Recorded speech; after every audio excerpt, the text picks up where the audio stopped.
धर्म के उत्थान के लिए, धर्म के नाम पर अगर कोई दान नहीं करता है तो आगे के जीवन में वो दरिद्र होता है। ऐसा नहीं होना है। धर्म के नाम पर कुछ न कुछ देना है, देना है। आपके जीवन में कभी दरिद्री नहीं आएगी। सज्जनों, दरिद्र हैं तो धीरे धीरे आपके जीवन में धन आ जाएगा। आप धनवान हैं तो आप कभी दरिद्र नहीं बनेंगे, आप कभी कंगाल नहीं बनेंगे। इसलिए धर्म के नाम पर दान करना है। अगर ऐसा नहीं किए तो दरिद्र हो जाएंगे। नहीं, दरिद्र सम जग दुख माही। इस संसार में दरिद्र होने के समान और कोई दुख नहीं है। आप लोगों में से कोई लोग जिज्ञासा कर सकते हैं, गुरु महाराज जी तो बोले हैं आवागमन सम दुख दूजा है नहीं जग में कोई, इसके निवारण के लिए प्रभु भक्ति करनी चाहिए। तो गुरु महाराज जी बोल रहे हैं आवागमन से बढ़ करके कोई दुख नहीं है। कागो सुनी महाराज कहते नहीं, दरिद्र सम जग दुख माय। ये क्या दो तरह की बात है, याद रखिएगा। सदगुरु महाराज जी जीव के जन्मने के समय के दुख का वर्णन किया है, मरने के समय के दुख का वर्णन किया है। सदगुरु महाराज जी बोले जन्मने के समय जो दुख होता है जीव को, मरने के समय जो जीव को दुख होता है, वैसा दुख जीव को जीवन काल में नहीं होता है। इससे बढ़कर के और कोई दुख नहीं है। गुरु महाराज जी का वो लक्ष्य है। लेकिन कागो सुनी जी महाराज का कौन सा लक्ष्य है? आप जो जीवन काल में हैं, जब तक के लिए आप संसार में शरीर को लेकर के आए हैं, जब तक आपको संसार में रहना है, अगर दरिद्री वाला जीवन आपका है, फिर इससे बढ़ करके और कोई दुख नहीं। दुख तो बहुत है, बीमार पड़ते तब भी दुख होता है, कोई समस्या आती तब भी दुख होता है, कोई संकट आता तब भी दुख होता है ना। दुख तो बहुत प्रकार के होते हैं, लेकिन इन सभी दुखों से बढ़ करके ये दरिद्री वाला दुख है। नहीं, दरिद्र सम जग दुख माही। सज्जनों, कागो सुंदी जी महाराज पक्षीराज गरुड़ जी को इस तरह से समझाए, और आप लोग बढ़िया से हृदय में इस बात को बैठा करके रखिएगा कि अपने जीवन में बहुत कुछ नहीं दान करेंगे, सामर्थ्य के अनुसार, शक्ति के अनुसार कुछ न कुछ धर्म के उत्थान के लिए, धर्म के नाम पर दान करना है। नहीं तो आगे के जीवन में आप दरिद्र हो जाएंगे। ये शिक्षा इस प्रसंग से दी गई।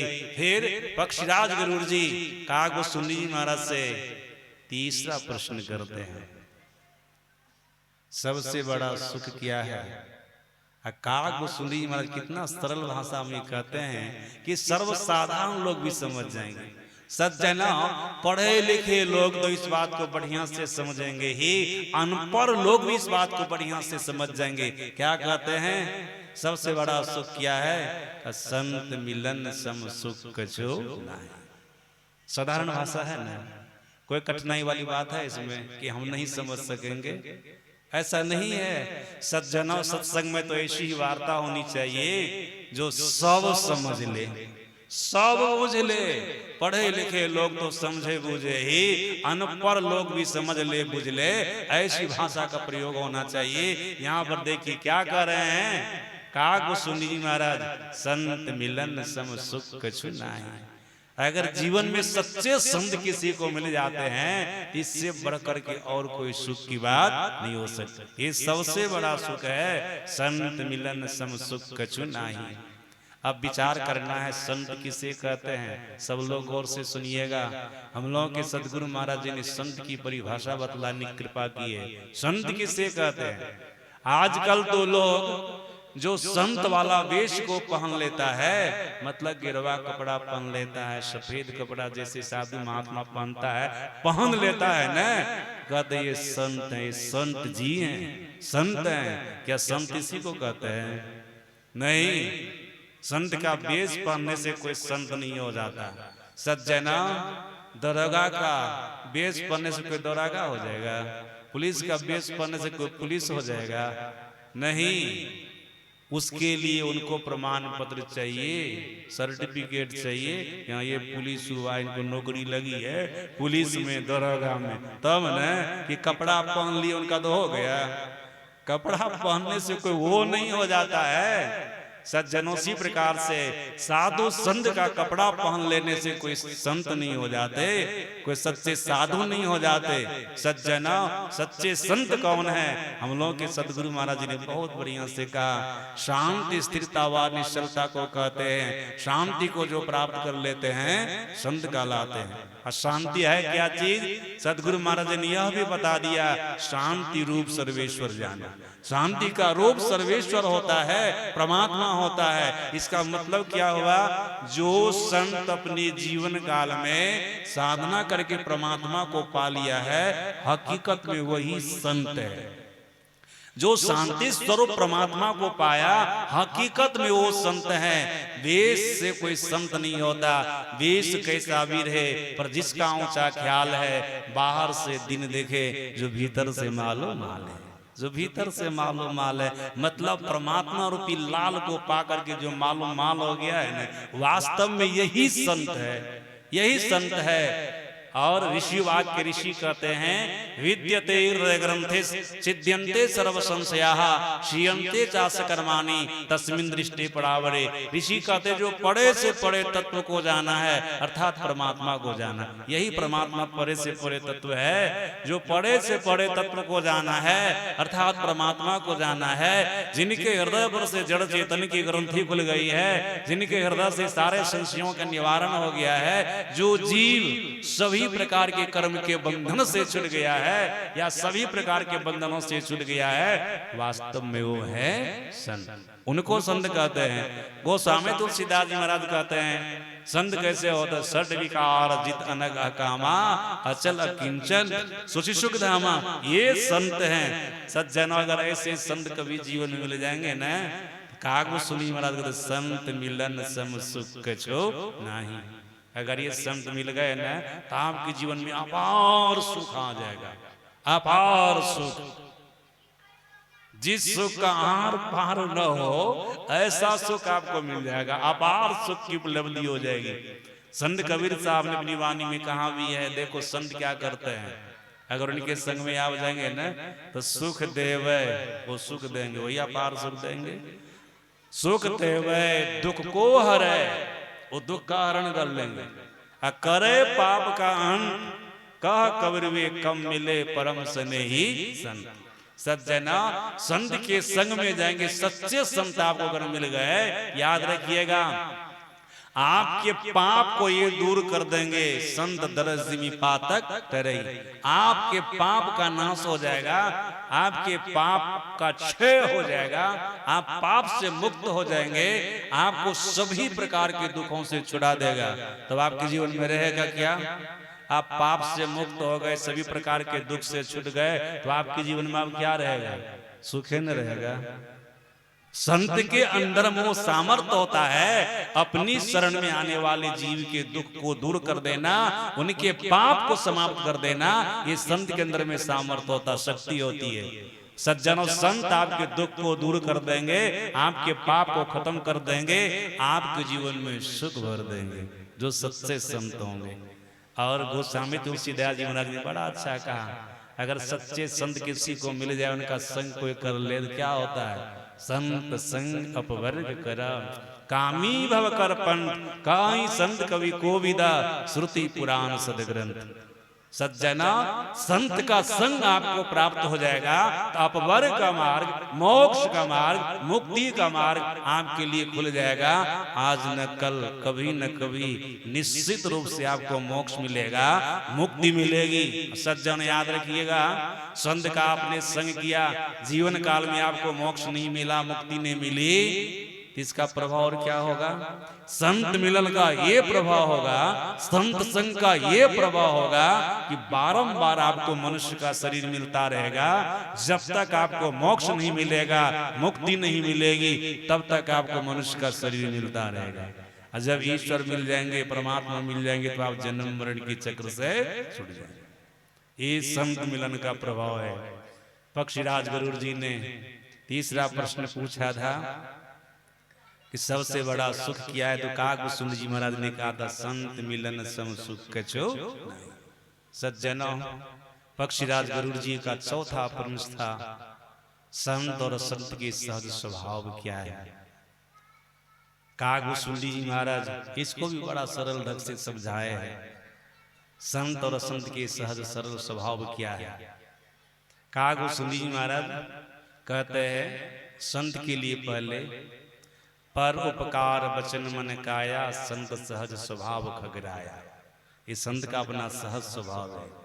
दूसरे का उपकार करना, दूसरे का भला करना, ये संत का अपना सहज स्वभाव है। और सुनिए, इतना ही नहीं, अपकार करने वाले का भी उपकार करना, अनभल करने वाले का भी भला करना, दुख पहुंचाने वाले को भी सुख पहुंचाना, ये किसका स्वभाव है?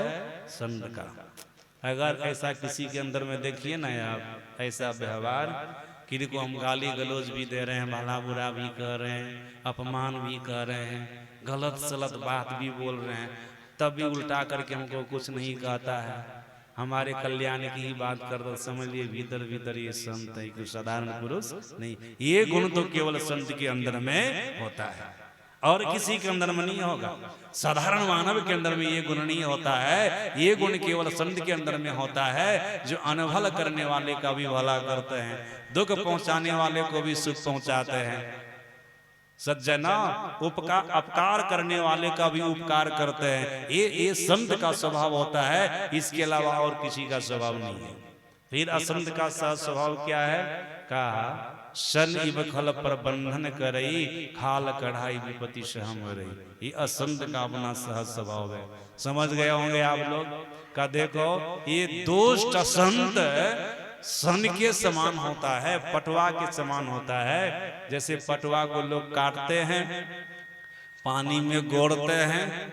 देखो ये पटवा, ये सन कैसा है, कट करके पानी में सड़ करके अपना खाल खिंचवाता है। खाल खिंचवाता है कि नहीं? पटवा को छोड़ाते हैं, छोड़ाए तो खाल खींच न लिए, स्वंठी उसकी हड्डी है, सज्जनों खाल चमड़ा उसका खींच लिए। ये सन का, इस पटवा का, लेकिन तब इस पटवा के अंदर से दुष्टता जाती है, सन के अंदर से दुष्टता जाती है। मतलब इतना कर्म करवाने के बाद भी ये सन दूसरे को बांधने का काम करता है ना। दुख सह करके भी दूसरे को दुख देने का काम करता है। इतना दुख सहा, कटा, पानी में गड़ा, सड़ा, सज्जना अपना खाल खिंचवा लिया, और तब भी कैसा नीच है कि दूसरे को बांधने का काम करता है। का पटवा के समान, सन के समान दुष्ट होता है। ये दुख सह करके भी दूसरे को दुख पहुंचाता है, सुख पहुंचाने वाले को भी दुख पहुंचाता है, उपकार करने वाले का भी अपकार करता है। उल्टा हो गया ना, उपकार करने वाले का भी अपकार करता है, भला करने वाले का भी अनभल करता है। ये असंत का सहज स्वभाव है, ये दुष्ट का सहज स्वभाव है। समाज में भी आपको ऐसे लोग बहुत मिलते होंगे, जिनका आप समय पर भला कर दिए होंगे ना, जब सब तरह से ठीक ठाक हो जाएंगे तो देखते होंगे ये कहता है हमारा क्या किया है, कुछ किया है। अब भीतरे भीतरे सोचता है कि इसको मिटा देंगे तो बढ़िया रहेगा, नहीं तो जब तक जिंदा रहेगा ना तब तक हमको उल्लहन देते रहेगा। उल्लहन समझते ना आप लोग, देहाती भाषा है। उल्लहन देते रहे, बीच बीच में कहते रहे हमारे लिए, हमारे तरफ से बना है, हम ही तो इनको बनाए हैं, हम नहीं इसका उपकार करते तो आज यहाँ नहीं रहता। चलो ये नहीं कहेगा इनको खत्म कर दो, अरे कहिए दिया तो क्या हुआ, उसके चलते आप बने हैं, और कहिए दिया हमारे चलते बना है तो कोई हर्ज है इसमें? कोई हर्ज नहीं है। लेकिन लोगों को होता है कि नहीं, काहे के लिए कहेगा, हमारा भी मान है ना, हमारी भी प्रतिष्ठा है ना, हमारी इज्जत है ना, इसको सहना पसंद नहीं करते हैं। ये उपकार करने वाले का भी अपकार करते हैं। ये दुष्ट का अपना सहज स्वभाव है। इतना ही नहीं, दुष्ट के लिए महापुरुष होने का ये ओला पोला की तरह होता है। जैसे ओला पोला फसल को नष्ट करके अपना भी नष्ट हो जाता है, ये दुष्ट दूसरे को नष्ट करने के चक्कर में अपना भी नष्ट हो जाता, दूसरे को भी नष्ट कर देता है। ये दुष्ट का अपना सहज स्वभाव है। सज्जना, संत का तो इसमें भला होगा, लेकिन दुष्ट का कभी भला होगा? एक प्रसंग सुना देता हूँ, सब लोग गौर से सुनिएगा। छोटा सा प्रसंग है, सुने होंगे, स्मरण में आ जाएगा। गीत गोविंद के एक बहुत बड़े कलाकार हो गए जयदेव जी महाराज। भगवान कृष्ण के बहुत बड़े भक्त थे, बहुत सारे इनके भजन हैं। आप गूगल में भी निकालिएगा तो इनका भजन निकल जाएगा, जयदेव जी महाराज का।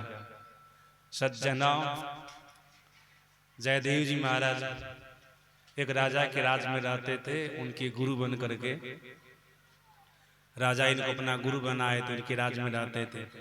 बार बार बोलते रहते थे जयदेव जी महाराज को, अपने गुरु को, धन संपत्ति ले लीजिए, सोना चांदी हीरा जवाहरात ले लीजिए, जो आप मांगिए दे देंगे। आपका जीवन गरीबी वाला जीवन है, आप राजा के गुरु होकर के गरीबी वाला जीवन जीने ठीक बात नहीं। आप मांगिए, कुछ नहीं मांगते थे। एक बार जबरदस्ती वो राजा जयदेव जी महाराज को सोना चांदी हीरा जवाहरात दे दिए, जबरदस्ती।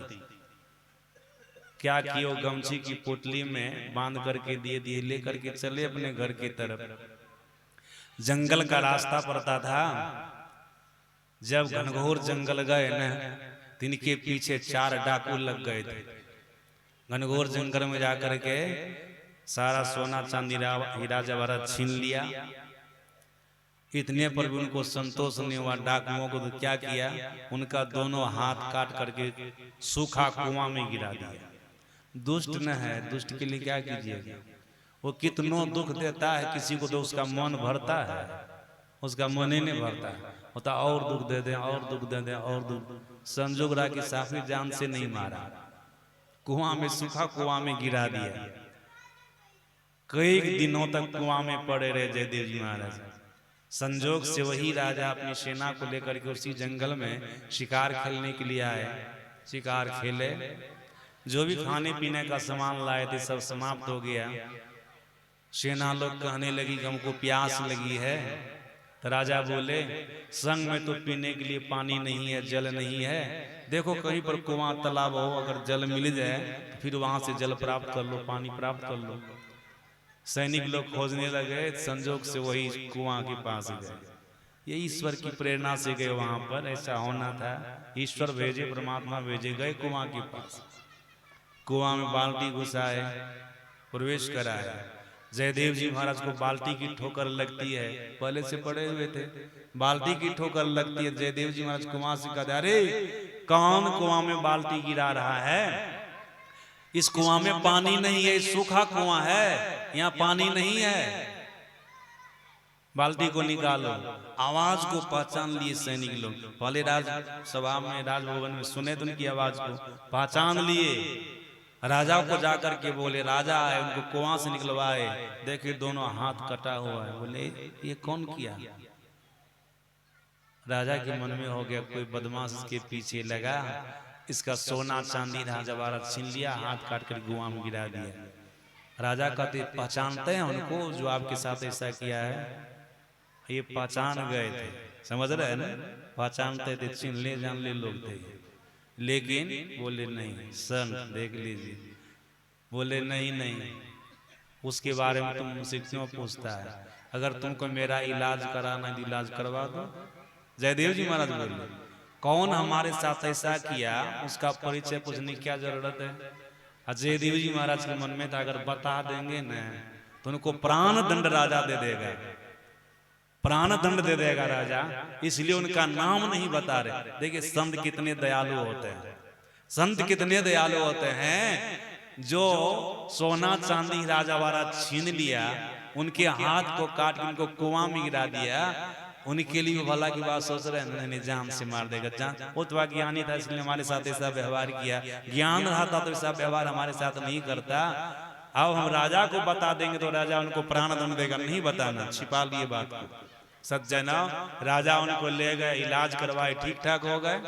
एक दिन चौराहे पर बैठे थे जयदेव जी महाराज, चारों तरफ रास्ता गया था, वहां से चबूतरा बना हुआ तो उसी पर बैठे हुए थे। राजभवन से कुछ दूर पर कोई एक साहूकार महान यज्ञ का अनुष्ठान किया था, उनका समापन समारोह चल रहा था। उसमें भंडारा, रुपया, पैसा, कपड़ा लत्ता बहुत कुछ मिलता। तो चारों डाकू साधु का वेश बना करके उसी होकर के जा रहे थे। जयदेव जी महाराज देख लिए, यही डाकू आज तो साधु का वेश बना के जा रहा है, और इसी भंडारा में जा रहा है सम्मिलित होने के लिए। ये सब तो हरिद्वार ऋषिकेश में भी होता है।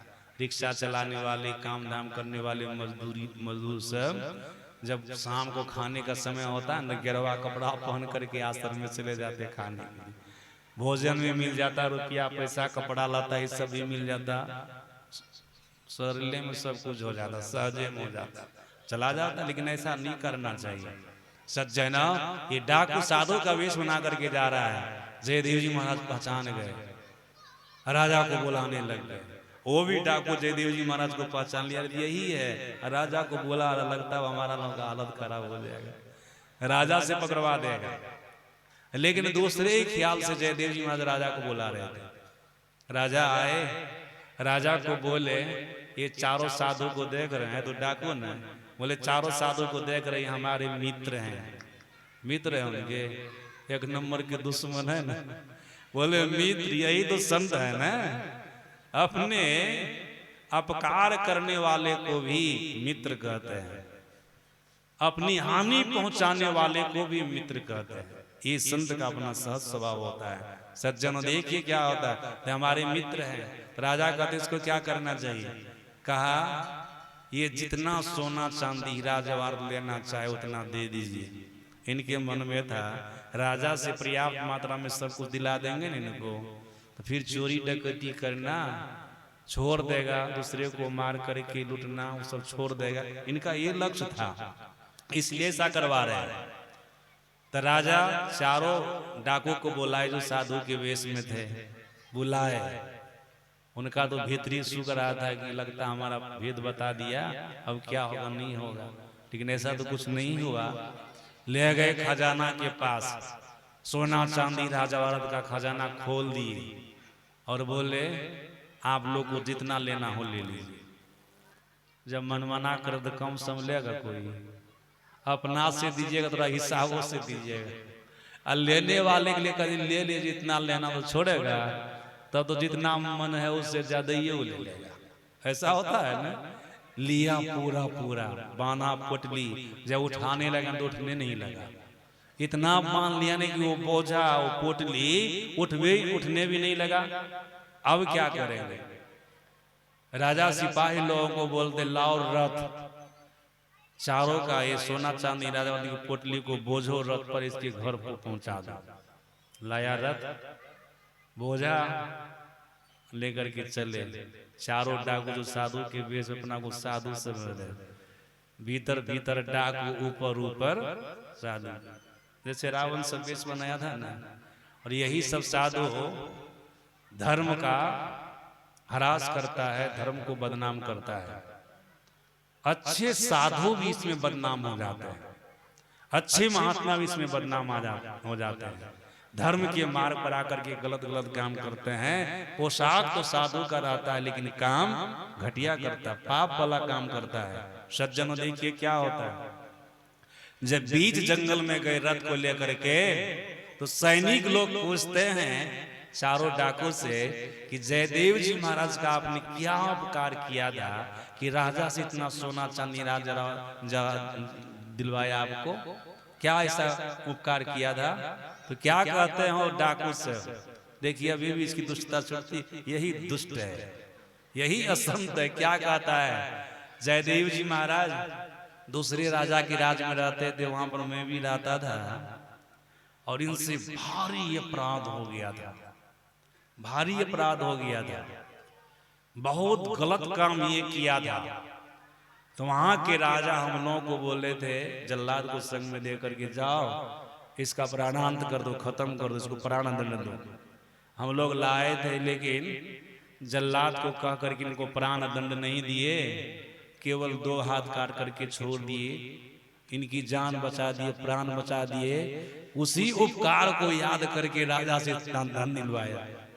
ये बात सही है? बिल्कुल गलत बात है ना, बना करके बोल रहे हैं ना, ये तो बिल्कुल कितना बड़ा आरोप लगा दिया, भारी अपराध किया था, भारी पाप किया था, दोष लगा दिया। यही दुष्ट का काम है। सज्जनों जैसे ऐसे बोला ना, याद रखिएगा माता धरती को नहीं रहा गया। उसी समय चारों डाकू के सामने में धरती फटती है और चारों डाकू उसमें समा जाता, गिर जाता, मर जाता है। सैनिक लोगों को आश्चर्य लगा, रथ को लेकर के आया, राजा को सब बात बताया। वहां पर जयदेव जी महाराज भी थे। जैसे डाकू के मरने की बात को जयदेव जी महाराज सुने न, फूट फूट करके रोने लग गए। क्यों रोने लग गए? इनके मन में मारे हमारे चलते विधाता ने उसको दंड दिया। चारों डाकू धरती में समा गए, मर गए। देखिए संत का हृदय, संत हृदय नवनीत समाना, समझ गए ना? कहा कभी न कहीं न जाना। क्या है संत का हृदय? कैसे पिघलते, दूसरे के दुख को देख करके पिघल जाते हैं ना। और ऐसे दुष्ट जो उनके हाथ को काट लिया, उनका सब कुछ छीन लिया, ऐसे के लिए उनका हृदय कैसे पिघलता है? फूट फूट करके रोने लग गए। तब राजा कहते, महाराज आम तो हम लोगों को उपदेश करते रहते हैं कि मोह नहीं करना चाहिए, आसक्ति नहीं करनी चाहिए। आपको मित्र के प्रति मोह हो गया, आसक्ति हो गई, आप रोने लग गए, गुरु होकर के रोने लग गए। बोले क्या करे, हमारे ही चलते उनको धरती में धसना पड़ा, चारों साधु को धरती में धसना पड़ा, मरना पड़ा। तब बोले तो मर गया तो मर गया। तब आज भेद खोलते हैं जयदेव जी महाराज।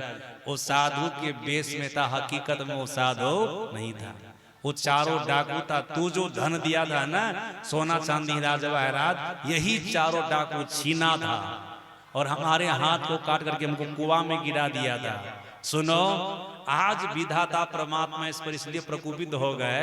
आप लोग याद रखिएगा, किसी साधु महात्मा को सताइएगा ना, अगर सच्चे साधु महात्मा होंगे तो आपको तो कुछ नहीं है बोलेंगे, लेकिन उनके तरफ से परमात्मा आपको दंड दे देंगे। समझ गए ना? दे दिए ना दंड, दंड दे दिए। क्या कहते जयदेव जी महाराज? हमारे चलते इस पर परमात्मा ने उनको दंड दे दिया। वहां पर भी झूठा आरोप लगा रहा था कि भारी अपराध किया, जबकि हम किसी राजा के राज में नहीं रहे हैं, कहीं पर कोई पाप नहीं किया, कोई अपराध नहीं किया।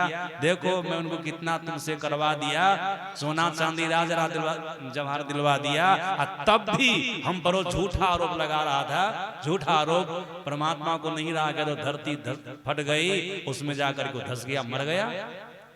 अब फूट फूट करके और रोने लग गए। हाथ उनको नहीं न था, अब आंसू जो गिरा ना आंख से, तो उनके मन में होता है कि हम पोंछे आंसू को। जैसे भाव बनाता है ना कि आंसू को पोंछे। देखिए ईश्वर की क्या कृपा होती है, उसी समय उनका दोनों हाथ उग जाता है, उसी समय उनका दोनों हाथ आ जाता, बढ़िया से आंसू को पूछ ली। क्या चमत्कार वहां पर हुआ। सज्जना इस प्रसंग को सुना करके संत संत का सहज स्वभाव बता दिए। सब लोग समझ गए ना? जयदेव जी महाराज ये महान संत हैं। देखिए अपकार करने वाले कभी उपकार किए न, वो चारों डाकू दुष्ट एक नंबर की संत हैं। ये सुख पहुंचाने वाले को भी दुख दिए कि नहीं, सुख पहुंचाने वाले को भी दुख दिए ना, उसको बदनाम करना चाहे ना, ये संत और असंत के लक्षण है। इस तरह से कहा कि सुन लीजिए महाराज, पक्षीराज गरुड़ जी को चौथे प्रश्न का उत्तर दिया, उसकी व्याख्या सुने आप लोग सज्जना। अब पांचवा प्रश्न और छठा प्रश्न है पक्षीराज गरुड़ जी का क्या है। सब लोग गौर से सुने, थोड़े शब्द